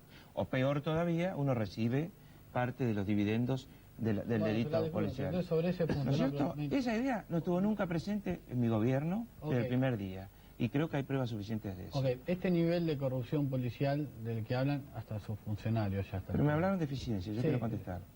Sí, pero usted dijo algo que yo no quiero que se me escape, y es que los políticos, de algún modo, hicieron la vista gorda frente a eso. ¿Usted cree que en la provincia de Buenos Aires... para que funcione, muchos políticos, no todos, creen que para que funcione bien la policía hay que hacer un pacto? Sí, pero yo lo que le pregunto es esto. Ese pacto, incluye sociedades, se hablan desde juego clandestino, prostitución, droga. Usted sabe, todos los negocios que integran lo que se llama la caja negra de la policía. ¿Usted cree que hay políticos que son socios de los policías corruptos? Yo no descarto que haya políticos que sean socios de policías corruptos, pero a mí no me parece que sea algo tan fácil de sostener en el territorio bonaerense, tan fácil de llevar adelante, tan fácil de no ser descubierto. Ahora, ¿qué pasa? También se da el caso del policía eficaz en materia de lucha contra el delito y que, al ser eficaz, no es presionado políticamente, en el territorio me refiero, no es presionado políticamente para mostrar si además de eficaz es honesto. Se da un tercer caso, y es que el policía no puede ser eficaz porque es deshonesto. Entonces, no tiene autoridad moral. Tiene un cadáver en el ropero. Entonces, como tiene un cadáver en el ropero, no puede dar órdenes con autoridad moral, por lo tanto no puede ordenar investigar porque él puede ser investigado. ¿No es cierto? Eso ocurre también. Ahora, voy a hacer una pregunta brutal, quiero decirles algo. La eficacia sube y la moralidad baja. ¿Qué quiero decir? La moralidad pasa por, primero, la cabeza política, segundo, la cabeza policial, y ahí va bajando. Es decir, se construye de arriba para abajo. Y eso pasa en todos lugares del mundo y en todo gobierno. Una cabeza que moraliza es una cabeza con autoridad moral y empieza a cambiar hacia abajo. La eficacia sube, la eficacia o está en la comisaría o no existe la eficacia. No sirve de tener comandos en la planta eficacia si la comisaría no tiene eficacia. Yo haría una pregunta que es brutal. Y la comisaría es eficaz si el barrio está tranquilo, si no, no es eficaz. Yo haría una pregunta realmente brutal, ¿no? ¿Qué es esta? En la época de Closic, de la maldita policía, ¿no? La revista Noticias que trajo esto, de muchachos de noticias, ¿no? En esa época vos tenías una mafia policial, pero que al mismo tiempo contenía el delito. Porque decía, muchachos, no pueden matar, Eso es lo que teníamos. Después tuvimos, con Arganian, una depuración y vinieron policías bisoños y sin eficacia. ¿No será que tenemos que elegir entre dos males? Hay gente que me dice, hay que elegir entre dos males. Dale rienda, que hagan la suya y que contengan. O, ¿sabes qué? Los desmoralizás, los descabezás y es la anarquía delictiva. Bueno, eso es exactamente la idea del pacto. La idea que yo denuncio del pacto es esa. Nosotros no hacemos pacto. Cuando uno hace un pacto con la ilegalidad, cuando uno mira para otro lado, pierde toda autoridad moral. Si pierde autoridad moral, no puede combatir el delito. No puede combatir a los delincuentes. Y además, la asociación entre política y delito, o poder, política y delito, que existió en la Argentina de forma más fuerte en los 90s, más fuerte que antes, porque antes existió en la dictadura, pero después apareció con más fuerza, también tiene relación con la voluntad de hacerse delincuente de mucha gente. No es solamente el empobrecimiento, pues sería un poco injusto. En primer lugar, creo que lo que hay que marcar es la desigualdad social como elemento central para el delito. La profunda desigualdad de unos muy, muy ricos y otros muy pobres, ese es lo que siempre tiene correlación positiva con el delito en todo el mundo. Más que la pobreza, que es una cosa más generalizada. Y en segundo lugar, ¿cuál es el grado de autoridad moral de aquellos que conducen el Estado? Es decir, si ha habido asociación entre poder y delito, política y delito. Este es el fondo, el trasfondo también de la crisis delictual argentina. Ahora, no se puede entonces pretender combatir el delito haciéndose el sonso con los temas del delito. El delito en la policía o el delito en la justicia o el delito en el propio Poder Ejecutivo. No se puede. Esto no nos convierte en ingenuos, no nos convierte en salames que agarran la ley y quieren discutir desde acá y combatir el delito. No, nosotros cada vez estamos más cerca de los problemas de todos los días. Yo sé perfectamente cuál es la caja, me refiero al movimiento diario y blanco de una comisaría, sé cuánto reciben para nafta, sé cuánto reciben si los autos son con gas natural comprimido, si los autos son nafteros, sé cada vez más de cuánto recibe un comando, cuánto recibe una departamental, las 4 categorías de comisaría que tenemos según la importancia en términos de cantidad de gente, sé cuáles son los principales problemas de un policía, les he empezado a sacar los presos a los policías, que era lo que más los obsesionaba, los presos de comisaría, salen a 120 por día de promedio desde hace 15 días, y para mí eso es un enorme alivio respecto a la primera situación sorpresa que he tenido esta noche yo es que tienen nafta, por lo que yo veo hasta en la zona que estoy. Bueno, yo ahora le voy a explicar el tema de la nafta porque no hay más excusas. Porque no tienen nafta. Que quede claro como gobernador que no hay excusas para no combatir el delito. La policía está apoyada presupuestariamente y está apoyada políticamente. Le pedimos a Diego Valenzuela que hiciera un estudio del presupuesto de las comisarías. A lo mejor está bien o está mal. Míralo, porque sí, está relacionado con esto que ustedes hablaban y que mencionaba el gobernador. Tratar de establecer qué relación puede haber, como denuncian algunos policías, entre la falta de recursos, la corrupción y la inseguridad. Fuentes policiales dicen que de caja chica reciben más o menos, dependiendo de la comisaría, algunas reciben más, 1.500 a 2.000 pesos por mes para caja chica, y con eso tienen que financiar infinidad de cosas que parecen pequeñas, pero que suman, ¿no? El mantenimiento de los patrulleros, 2, 3 o 4 patrulleros, el combustible, papelería, computadora, insumos de oficina, la comida, inclusive la comida de los presos que están en comisarías, ¿no? Lo que dicen ellos es que en realidad esta plata no alcanza, que necesitan por lo menos 5 o 6.000. Y la pregunta es, ¿cómo se financia la diferencia? Algunos dicen que hay donaciones de la comunidad, un comerciante, un empresario que pone dinero, por ejemplo, para la nafta, y otros dicen que la diferencia también se financia con corrupción, es decir, con los negocios ilegales o los curros, llamados comúnmente curros. Protección de delincuentes, por ejemplo, piratas del asfalto, desarmaderos, prostitución, juego, drogas. Es decir, ¿roban para sí y también para financiar parte de los gastos de la comisaría? En definitiva, la pregunta para el gobernador es si la falta de recursos tiene alguna relación con la corrupción, es decir, si los incita a ser corruptos, o si todo esto es un pretexto para robar para sí solamente. Bueno, vamos a aclarar. Primero, las comisarías tienen 4 categorías. Reciben de 2.000 a 1.000 pesos, 2.000, 1.000 y pico, 1.000 pesos, según la categoría que pasa por la cantidad de gente que tienen que custodiar. Esos 2.000, 1.000 y pico, 1.000 pesos no son mensuales, son rotativos. Es decir, cuando el comisario tiene los comprobantes de lo que gastó, inmediatamente recibe la reposición de esa caja. No importa si los gastó en menos de un mes. En algunos casos, es la caja chica. Así que no son por mes. Esa es la primera mentira. No quiero decirte mentiroso, perdón. No son por mes, son rotatorios. Y llegan en cuanto los pide un comisario. ¿No es cierto? Y no son un problema presupuestario serio. Sí, ¿quieren que les diga una cosa? Desde el punto de vista del presupuesto policial, no son un problema presupuestario serio. O sea, si se acaba en 10 días los 1.500 pesos, reciben, hay otros exactamente, 1.500. Tiene que haber comprobantes. ¿No es cierto? Cada patrullero puede circular de entre 1.200 y 1.600 kilómetros por mes, más o menos en promedio, según sea naftero, gasolero o tenga gas natural comprimido. ¿No es cierto? Tercero, la comida de los presos, más allá de la que le puedan llevar los familiares, la comida central de los presos y el pago de todos los servicios que paga la comisaría va aparte. Claro, pero me dicen que es 20 centavos por preso y que eso no alcanza. Miren, no es cierto, porque los comisarios, y nosotros sabemos cuánto vale la comida, y los comisarios cuando hacen un pedido, que es absolutamente legítimo, de cuánto necesitan por preso, nosotros hemos subido también la cantidad que pagamos en el servicio alimentario escolar por cada pibe. Son 2 millones de pibes que toman leche y merienda y almuerzo reforzado en las escuelas. ¿Esto fue siempre así o es nuevo?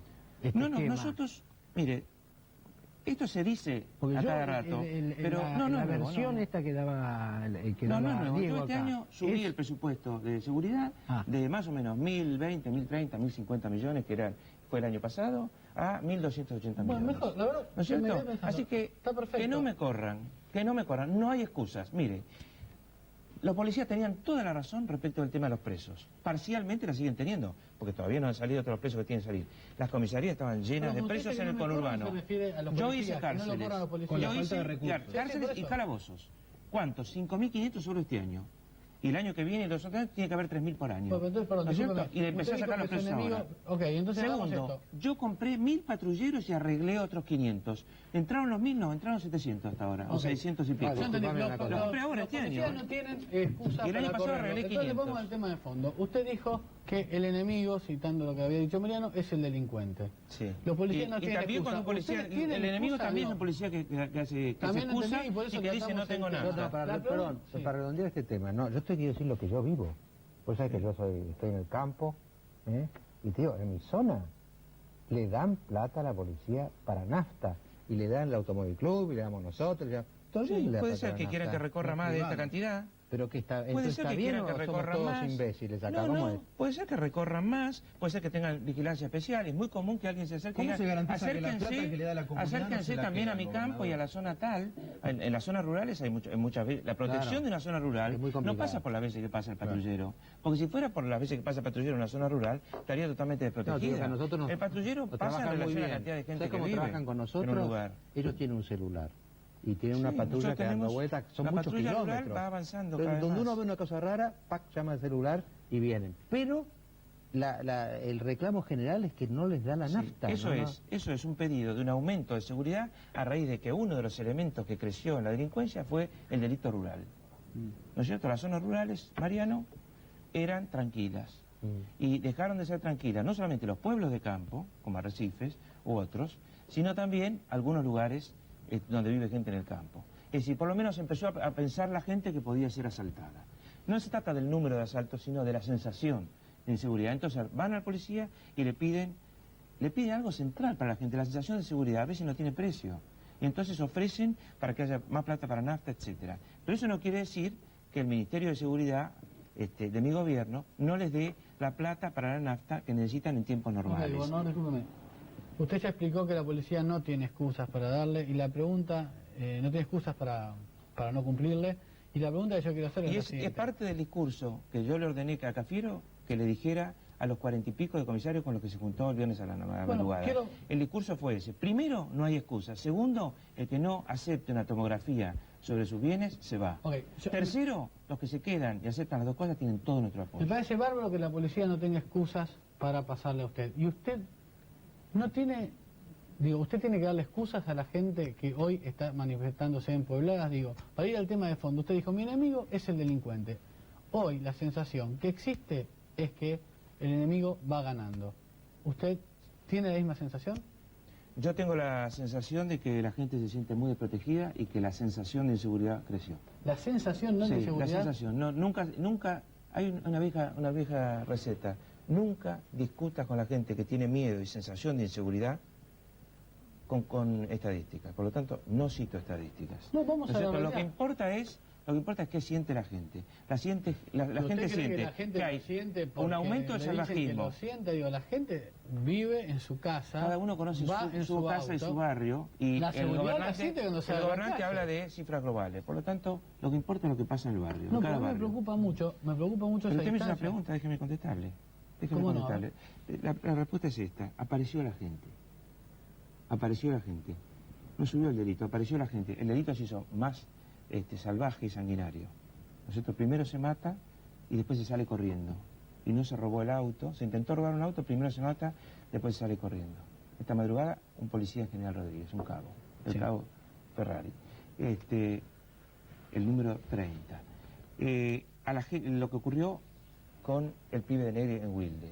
Un balazo en el parietal y el auto estrellado. Si lo mataron, aunque no le robaron el auto. Salieron corriendo 3 jóvenes. Lo que ocurrió en Lanús, en la puerta de la escuela, con Vilmar Godoy. Le pegaron un tiro ahí y se fueron, no robaron el auto. Es decir, la locura asesina de despreciar la vida ajena primero y la propia también. Pero me preocupa mucho. Eso que no tiene usted diga ninguna que es una explicación. sensación. No, eso que no tiene explicación genera que cualquiera que esté en cualquier lado sienta que eso le puede ocurrir. Ahora, usted me preguntó sobre las puebladas.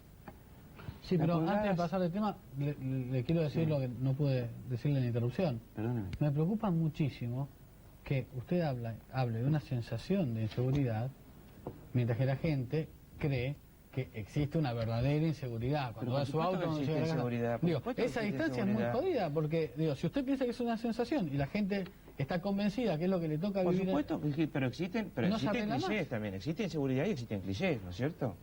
Existe además una especie de crimen obsesivo en el que las chicas que se tiraron del auto en la Panamericana habían intentado violarlas y no habían intentado violarlas. Pero no hay Y así sucesivamente no hay con muchos solo- temas. no hay- Con el tema de Santa Fe, ¿no es cierto? Permítame, no hay el solo tema Recife, cliché, etcétera. quería decirle Lo que quiero decirle es que hay una sensación que se basa en hechos concretos. De la misma manera que una pueblada no puede ser movida por fines políticos, puede ser aprovechada por fines políticos, pero tiene que haber un hecho aberrante concreto. Y los familiares. Así que yo no puedo decir eso es política. Yo tengo que decir eso es una pueblada pidiendo seguridad. Yo Que le denunciar un hecho concreto. quería señalar algo, hablando de sensaciones. La gente tiene sensación de inseguridad. Es la misma gente que, por una cuestión de sentido común, dice los desarmaderos, todos los desarmaderos dependen de la policía. Es una cuestión de sensación también. Ahora, resulta que la semana pasada apareció un policía, la semana pasada, hace 10 días, un policía arrepentido que cuenta cómo es el negocio de los desarmaderos. Quiero decir, no es una sensación solamente. Bueno, digamos, si 2 veces en 2 semanas 2 policías son detenidos por connivencia con los desarmaderos, como es el caso del policía ese delincuente, que en realidad lo que tenía era connivencia con los desarmaderos, protegía a la banda de asesinos, con que aparezcan 1, 2, 3 veces, la policía tiene que ver con los desarmaderos. Se generaliza enseguida. Ahora, nosotros tenemos una dirección de sustracción de automotores creada por mí, que la verdad es que voltea 2 y 3 desarmaderos por día. La pregunta es, ¿existía la misma conciencia sobre la cuestión de los desarmaderos antes de que el delito de robo de autos se transformara en el principal delito y el principal causante de asesinatos La mitad de en la los provincia de Buenos homicidios Aires? tienen que ver con un robo de automotor. Exactamente. ¿Existía la misma conciencia? ¿Era lo mismo para un comisario mirar un desarmadero que estaba en el área de su comisaría en ese momento que ahora? No. Es decir, que el delito cambió la situación.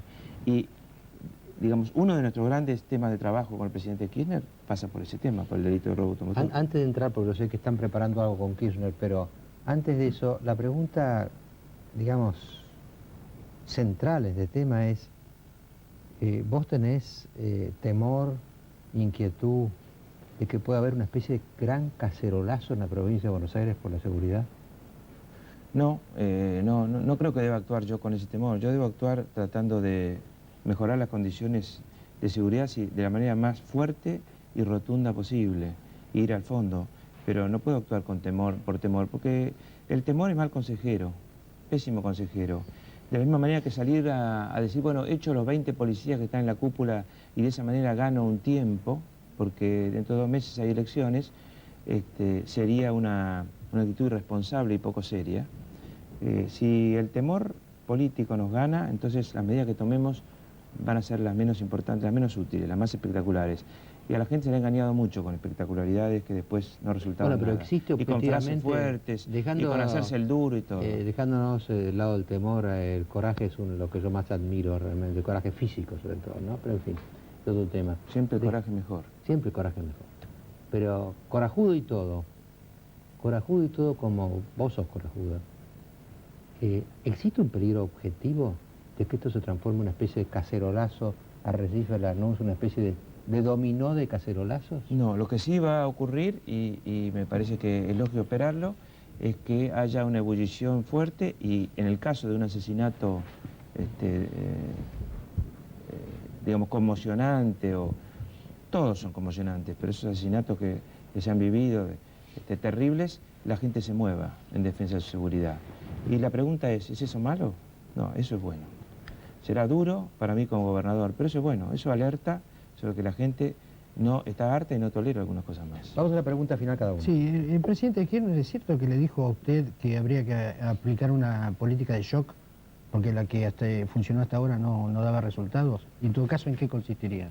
El presidente Kirchner me dijo que estaba convencido de trabajar en conjunto con la seguridad, de que coincidía con que el área metropolitana, es decir, el conurbano y la capital, son una misma cosa a la hora de entender cómo se mueve el delito. Y digamos, lo que él me dijo es que me apoyaba completamente cualquiera fuera las decisiones políticas que yo tomara y que no, digamos, no trepidara en tomarlas en el caso que hubiera que tomarlas. Gobernador. Y nosotros trabajamos con un silencio parcial sobre el tipo de medidas entre justicia y seguridad de la nación y justicia y seguridad de la provincia en este momento fuertemente. La paso forzado.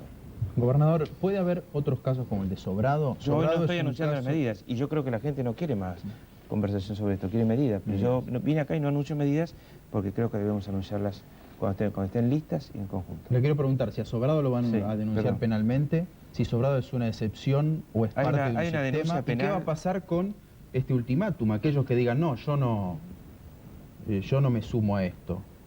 ¿Qué quiere decir yo no me sumo? Esta intimación que hizo Juan Pablo Cafiero a comprometerse, a aceptar la tomografía. ¿Qué pasa con los que no la aceptan? El que no lo acepta se va. Se va ya. ¿Pero hay más Sobrados? ¿Puede haber otros El casos? que se queda es porque sabe que si se está quedando, si no renuncia, es porque sabe que puede pasar la tomografía.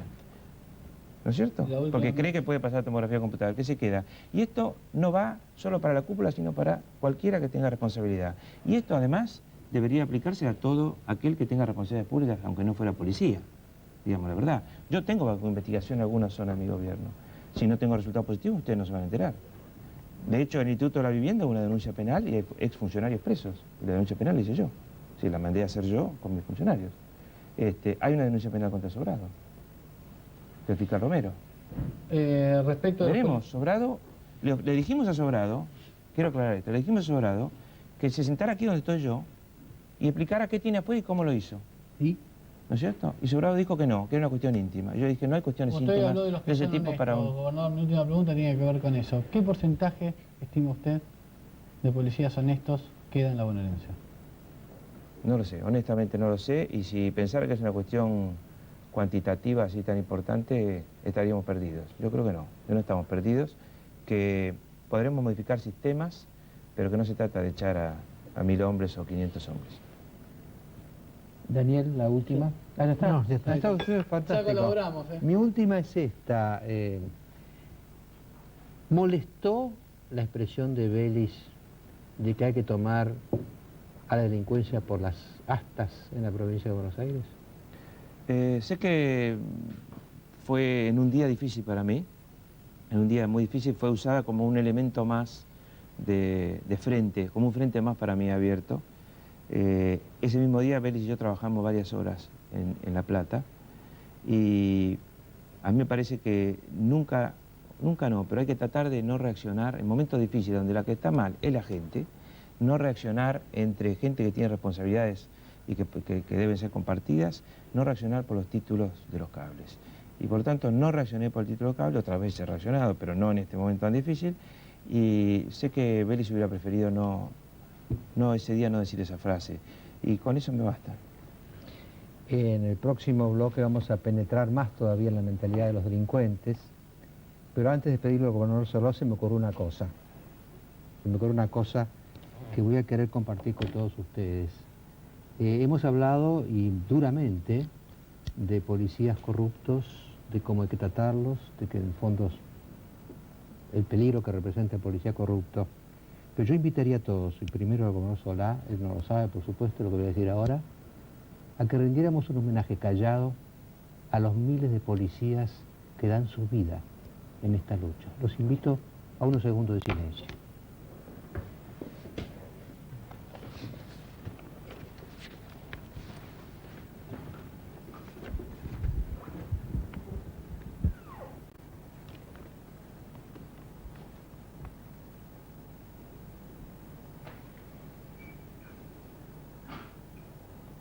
Gobernador. Muchas gracias. Ya volvimos.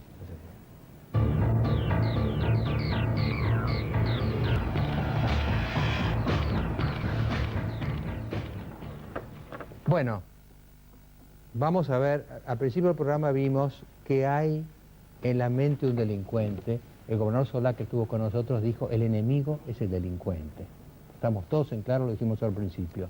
¿Cómo piensa el enemigo? Habíamos adelantado apenas unos segundos y ahora vamos a mirar cómo piensa realmente un delincuente. Alejandro, usted estuvo con él, ¿no es cierto? Así es, Mariano. Estuvimos el fin de semana con ellos y bueno, y grabamos que nos muestran cómo piensan, cómo arreglan con la policía, si se drogan o no, cómo trabajan. Vamos a ver.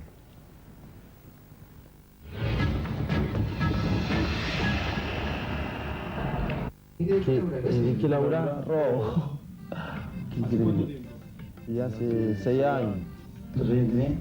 21. ¿Y desde los 15 robás? De los 15. Contame qué robaste. ¿Qué sé yo? Coche, moto, casa. Lo que pueda robar, robo. ¿Y qué te deja más guita? ¿Qué me deja más guita? Y ahora en este momento los coches. ¿Es fácil robar? Sí, es fácil. Hay que estar, no, pero es fácil. ¿Qué haces con la plata? ¿Qué hago? Y hago muchas cosas. Le doy a mi familia, salgo de joda, me drogo. ¿Mataste alguna vez? No, sabes que todavía no. Ganas no me faltan. ¿Y qué sentís al disparar? Sí, es una adrenalina bárbara, pero hay que estar, ¿eh? Hay que estar, porque no sabes si vas a salir o vas a quedar ahí también. Es un problema. ¿Apuntás a matar o apuntás a la pierna? No, tiro a darle, frente más. ¿Qué pensás de la policía? Son más ladrones que nosotros. ¿Sabés hacer algo aparte de robar? No, ya me acostumbré así, ya me olvidé de todo, ni escribí. ¿Caíste en cana? Sí. ¿Cuántas sí, veces? Una. ¿Por Sí, caí qué? en cana. Por robo de motor. Estuve 2 años y 3 meses. ¿Preso? ¿Dónde estuviste? Estuve en Olmo y en Magdalena. ¿Y volviste a afanar? Y salí y a la semana estaba robando de vuelta.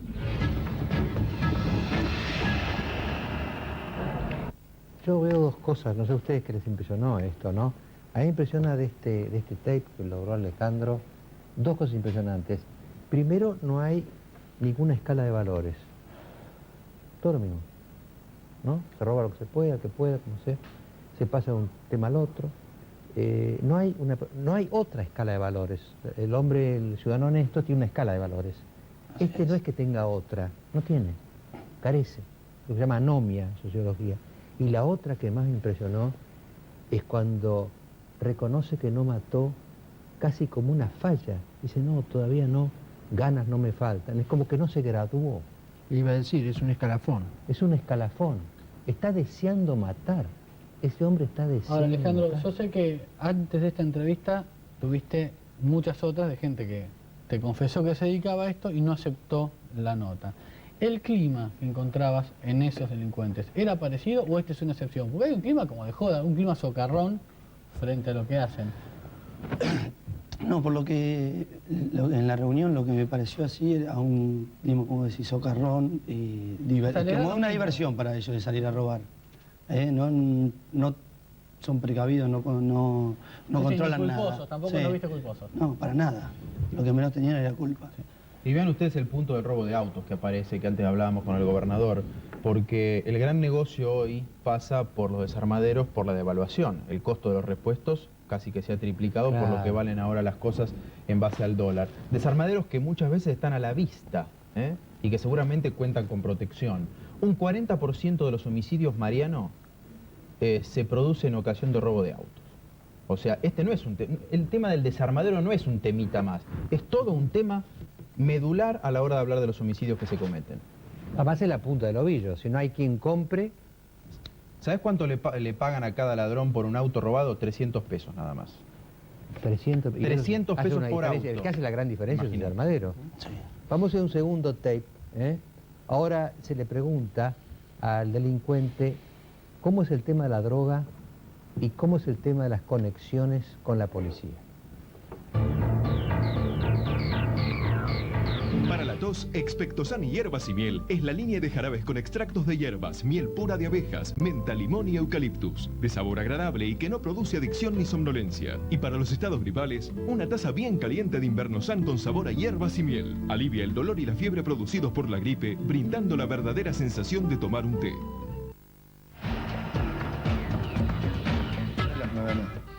Y te sacan lo que tenés encima.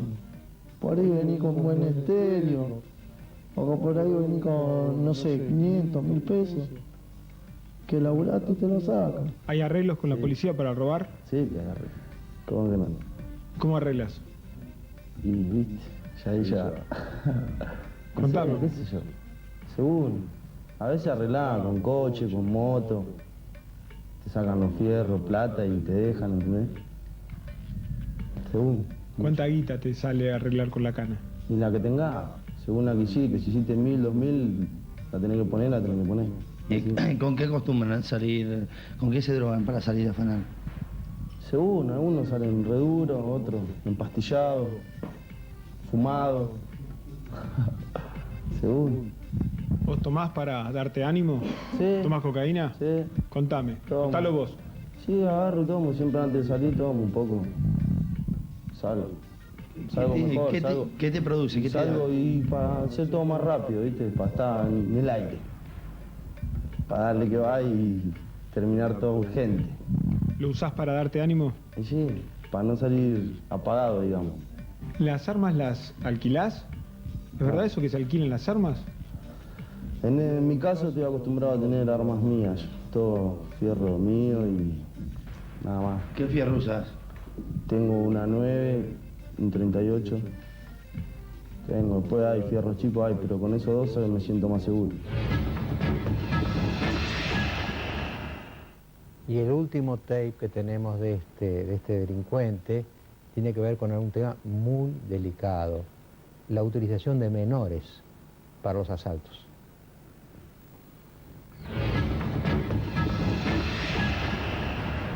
¿Por qué están usando a los menores para robar? ¿Por qué se usan los menores para robar? Sí, porque un menor agarra y cae en cana y se asfaltó, que aparte, ¿viste? A veces entran más fácil y hay menores que están re desapercibidos, hay menores que son re secuestros también. Pero el menor desapercibido, o sea, como entra, como si nada, así. Y bueno, a la hora de perderlo hace cargo al menor y... zafa. Sale enseguida el menor. Sale enseguida. ¿Y son confiables los menores o los pibes están muy locos?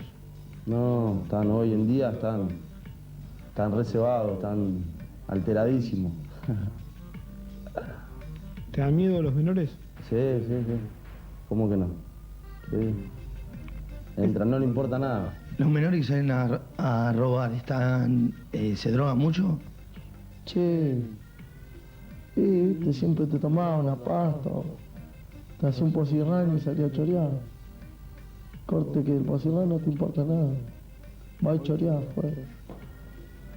Y ahí es cuando agarran los guachos y por ahí matan a alguien, viste. Ojo que ahora hay muchos menores que son más picantes que los mayores. ¿Entendés? Le da mala sangre. Por ahí va con uno que tiene 30 años y te mira para todos lados y dice, no da. Por ahí va con un menor, no importa nada, entra y dale. ¿Entendés? Y ganás y fue, te va. Siempre ganás, tratá de nunca perder. ¿Sirve la mano dura? ¿Para quién? Para que no sigan robando. ¿Sirve o no? Sí, pero se va a pudrir todo, hace una guerra esto. Gorra contra chorro, hace una guerra. Todo es igual, decía el tango, ¿no? Todo es igual, nada es mejor. Lo mismo un burro que un gran profesor. Es una sociedad que está se están erosionando los valores. No hay criterio para decir, acá es ganar o perder, es la guerra entre la gorra y el chorro. Ahora, ¿me permite decirle algo, Mariano? Sí. Hoy fue la primera vez que me sentí incómodo desde que trabajo acá y casi por libertad de conciencia quiero manifestar una disidencia. Cuando me puse de pie en homenaje a los policías caídos, algo que volvería a hacer porque verdaderamente hay gente que ha dado la vida cumpliendo su servicio, me sentí injusto con todas las veces que no me puse de pie en este mismo programa tratando temas como el gatillo fácil de la policía o con otros muertos que han tenido que ver con la represión del Estado. Y la verdad es que, como me siento, esto de que todo es igual, bueno, justamente, para no caer en eso, yo quería decirle que me parece que quiero hacer que ese momento que me puse de pie valga también por los muertos de gatillo fácil y por otra gente que fue víctima de la policía de la que hablaban hoy, ¿no? No, yo me siento igualmente dolido por todos los muertos. Lo que yo hice ahí, reaccioné porque vi que constantemente estamos los periodistas hablando del gatillo fácil, hablando de las víctimas. ¿Cómo no vamos a estar con las víctimas de Santiago del Estero, con las víctimas de Recife? Pero el gran ignorado acá, yo sentí como que estoy en deuda con ese sector particular. Me duelen todos, ¿no? Pero el policía parece un poco una actitud como diciendo, bueno, su oficio es morir. No. ¿No? Yo por eso quise como igualar los tantos. Quise igualar los tantos, con la gente de la policía, porque al lado hemos hablado toda la noche, por esta noche, del policía corrupto, el policía que no puede justificar sus bienes y demás. Y están nosotros, como decía Solá recién, a los que más les duele eso, es a los propios policías honestos, o a los que han muerto. Lo que decía recientemente Solá, me decía en el corte antes de irse, yo le digo a un corrupto que vaya al velorio de un policía muerto. Es por ellos que me paré. Y así que no se sienta tan mal. No. Volvería a pararme por lo mismo, pero quería, hacerle ese comentario. Muy bien. Después del corte, vamos al último y quizá más profundo de los temas de la noche. Quizá el que a largo plazo es el más grave. Ustedes saben que la UNESCO hizo una especie de lista de países y quedamos en el fondo en materia de educación. ¿Hemos convertido a la Argentina en un país de burros? Ya volvemos.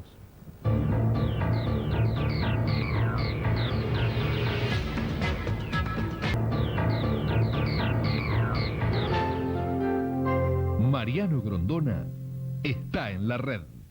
Tecno Sudamericana, una empresa que desde el diseño y la calidad propone una filosofía de trabajo.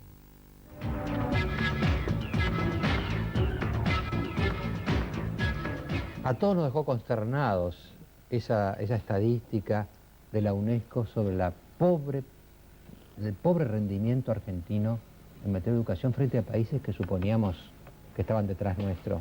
Le voy a pedir a Diego Valenzuela que presente el tema, le voy a pedir a Carlos Escudé que reaccione frente al tema y después vamos a hablar todos con el ministro de Educación, Daniel Filmus.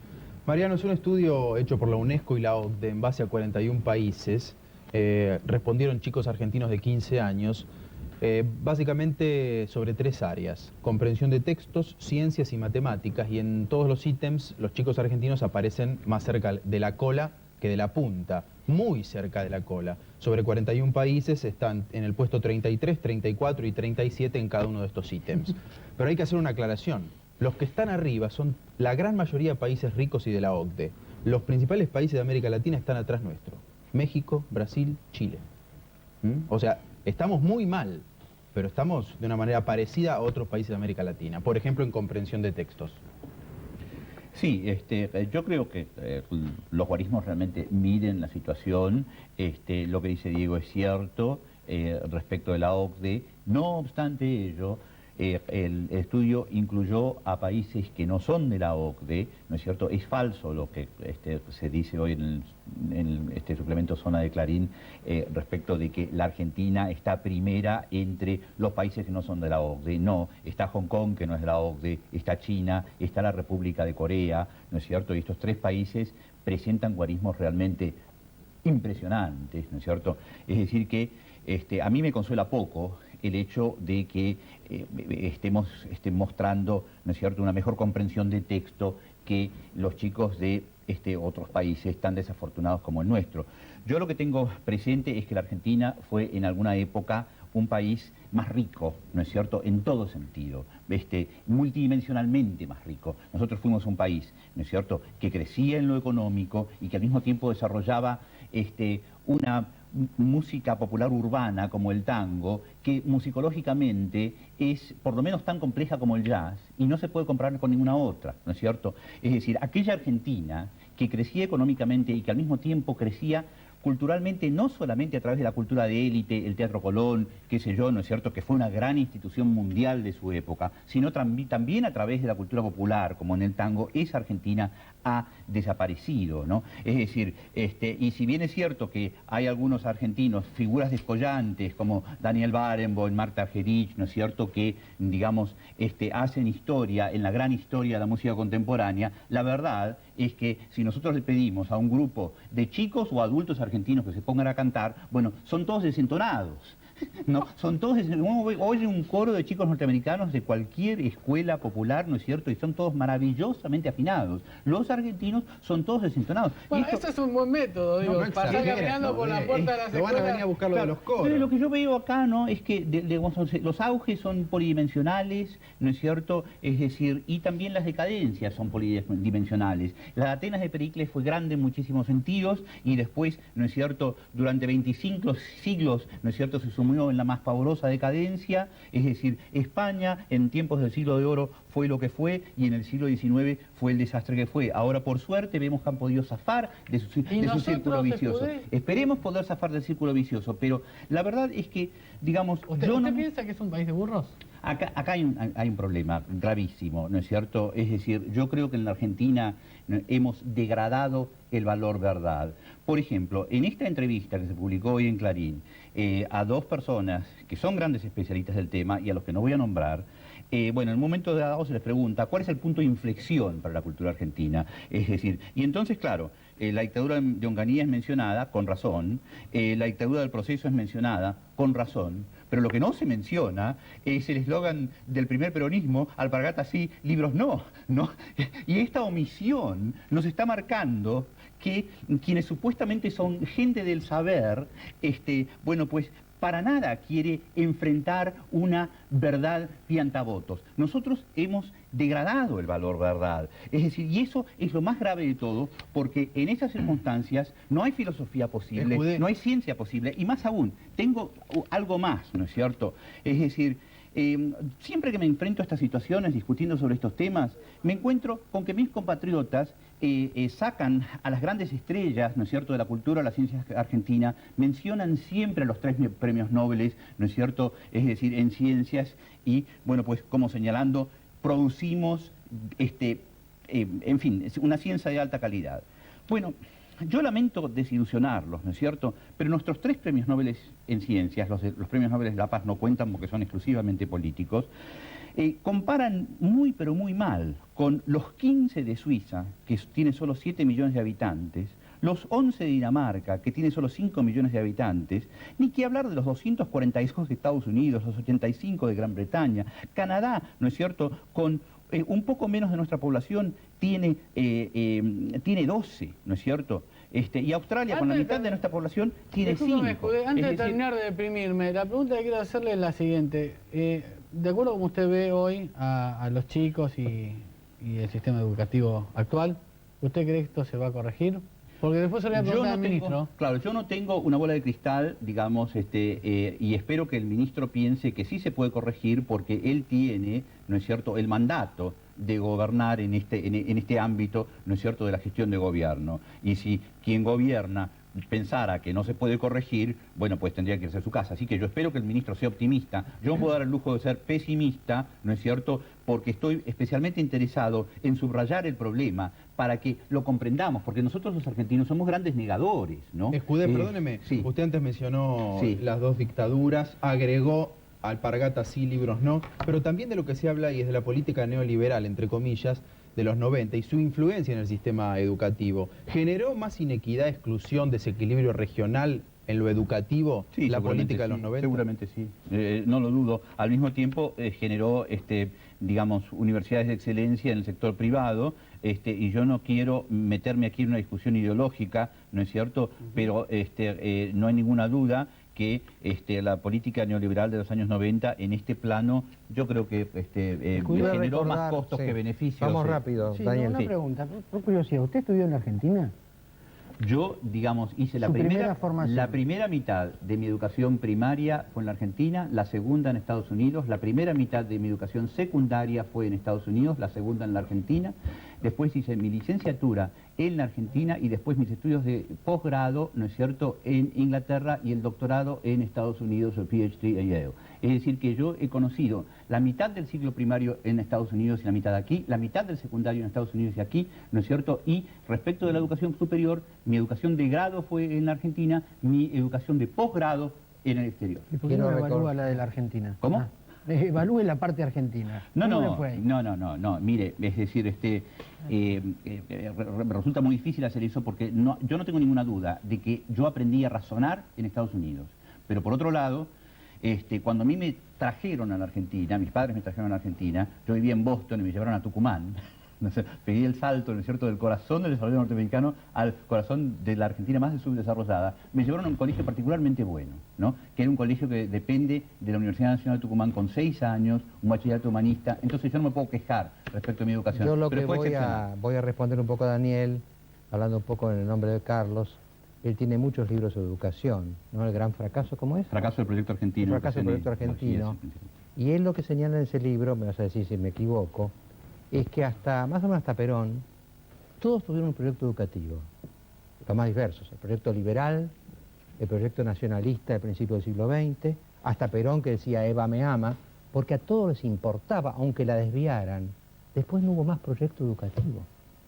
Me parece que esto no ha sido tema de grandes proyectos en educación. Y así estamos. Después del corte vamos a hablar con el ministro de Educación, Daniel Filmus.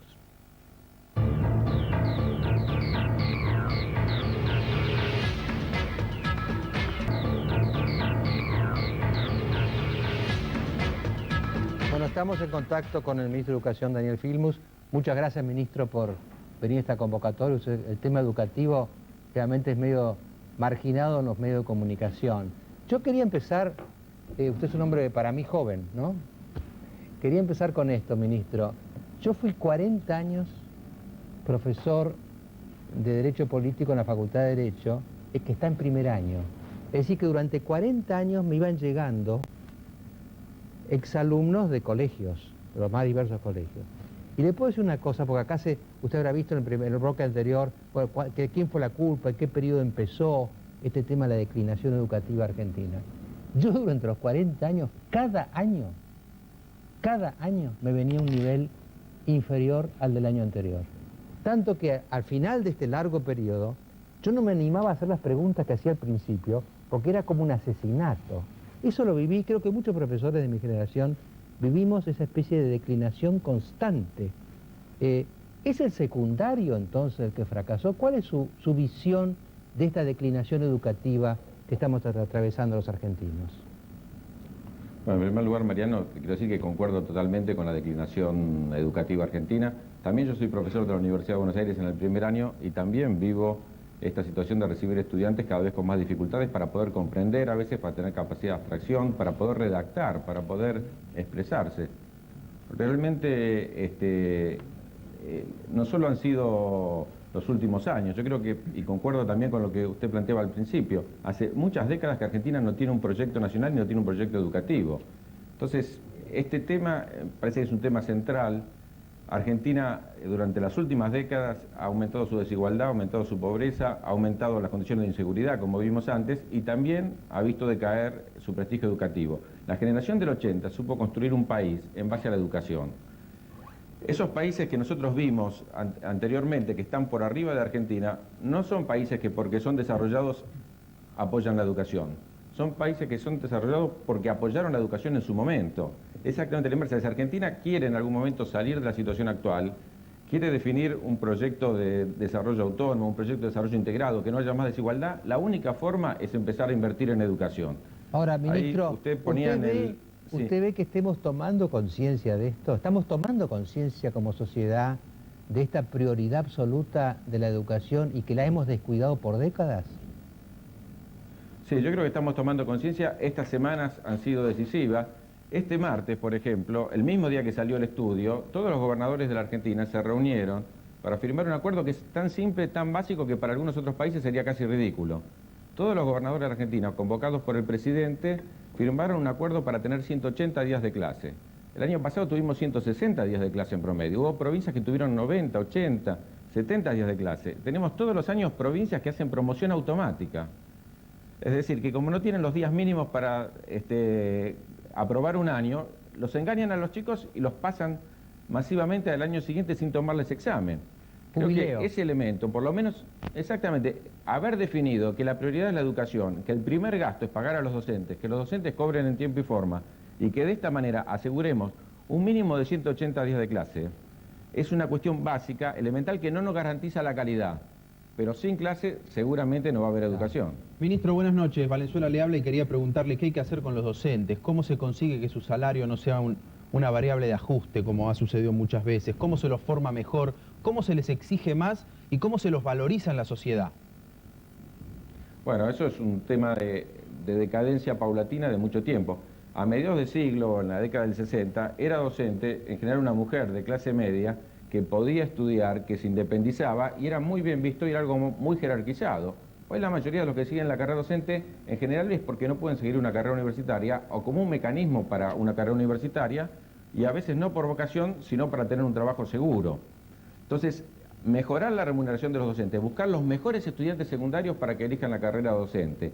A quienes ya son docentes, apoyarlos, jerarquizarlos y fundamentalmente brindarles estrategias de capacitación permanente. Mariano, hay una cuestión que es fundamental.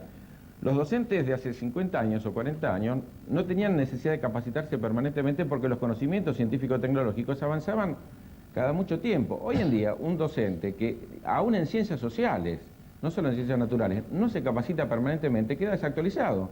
Y hay veces, hablando de chicos de sectores medios altos, que el chico tiene más novedades que el docente. Ahora, entonces, realmente, la cuestión central, me parece que con la pregunta anterior, es volver a colocar al docente como el eje de la mejora educativa de la Argentina, en la jerarquización, en la mejora de las condiciones de trabajo y en la capacitación, y también poder exigirle al docente que trabaje en consonancia con esa jerarquización y con esa capacitación. Ahora, ministro, usted decía muy bien, por lo pronto tengamos 180 días.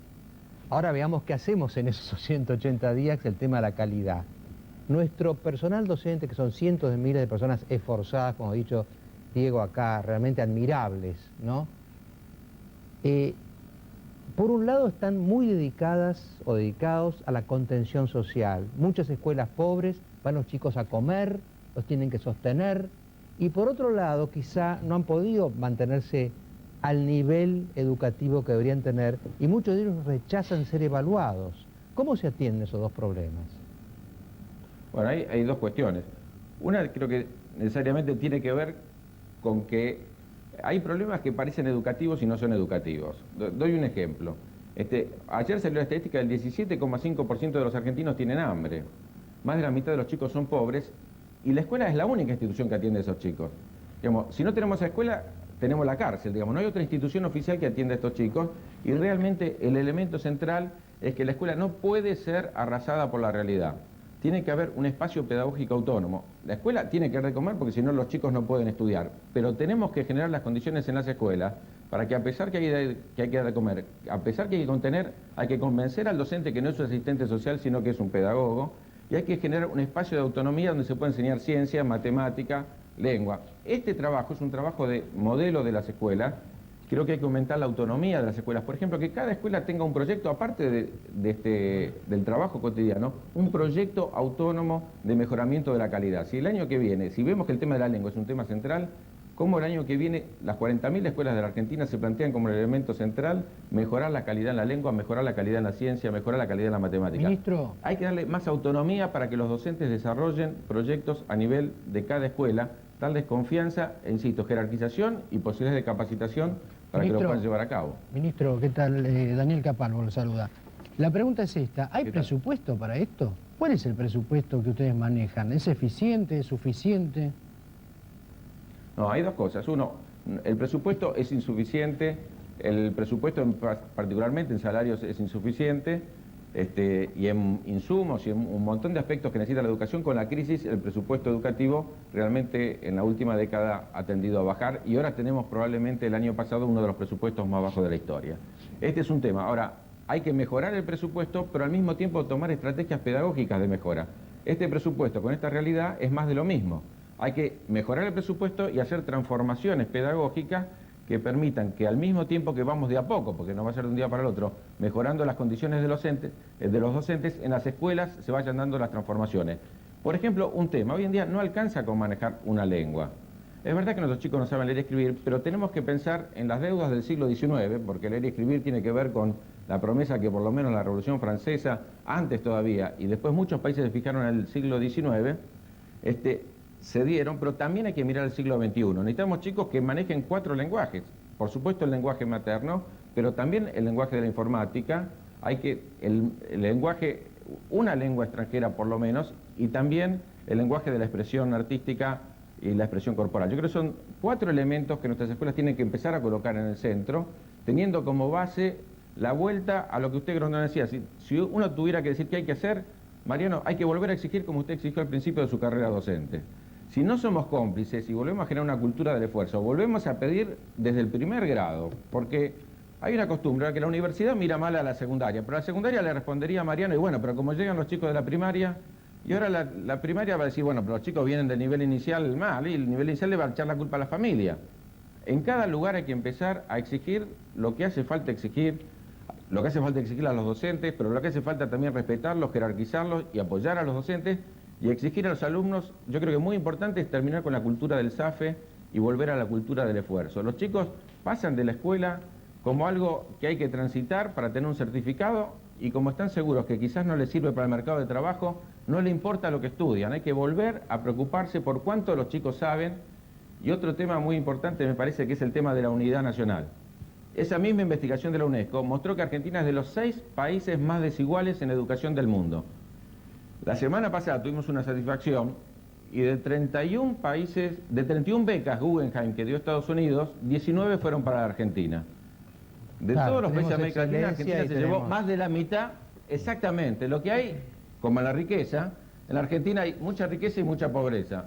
En la educación hay quienes concentran mucho conocimiento y quienes están muy apartados y una brecha muy grande con los que más saben.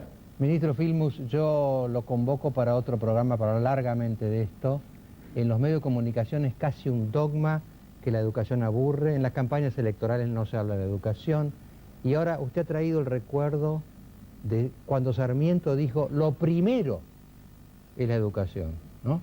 Y después vino esa parábola evangélica de que la piedra que era la piedra fundamental fue la piedra que los arquitectos desecharon. La Argentina se olvidó de la educación y empezó a esa declinación que nos afecta a todos. Yo hago votos para que alguien, o algunos, o todos, recreemos un Sarmiento colectivo. Esta es la prioridad. Y esta prioridad, y esta piedra que era fundamental en el edificio, hace décadas que la desechamos. Muchas gracias por su presencia acá y vamos a conversar más largo en otra oportunidad. Si me da un segundo, le quiero decir un solo dato. Un año de un chico en un servicio de menores, en un instituto penitenciario, cuesta igual que un chico 12 años en el sistema educativo. Si invertimos hoy para que tenga educación, es probable que mañana no le tengamos que pagar la cárcel. Muchas gracias, ministro, y hasta la próxima. Gracias a usted. Hasta el domingo que viene.